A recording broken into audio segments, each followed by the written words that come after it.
হঠাৎ করে ছেলেটা পানিতে ডুবে যায়। মনে হলো পানির নিচ থেকে কেউ হ্যাঁচকা টান দিয়ে পানির নিচে টেনে নিয়ে গেছে। এই দৃশ্য আবার পুকুরের ওপর থেকে মেম্বারের ছেলে দেখে চিৎকার করতে থাকে। মেম্বারের ছেলের চিৎকারে আশেপাশে অনেক দৌড়ে আসে আর সব ঘটনা শুনে। মেম্বারের ছেলের মুখে ঘটনা শুনে সবাই বলতে থাকে, হায় হায়, তুমি জানো না এটা ভুতুরে পুকুর? এখানে কেউ গোসল করতে নামলে তাকে ফিরে পাওয়া যায় না।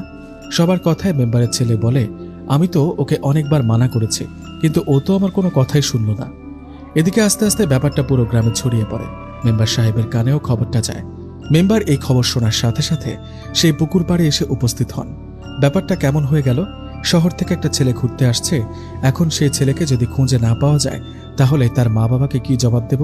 কথাটা বলে মেম্বার তার কর্মীদের হুকুম করে, এই যাও, জাল নিয়ে আসো, ডুবুরুকে খবর দাও।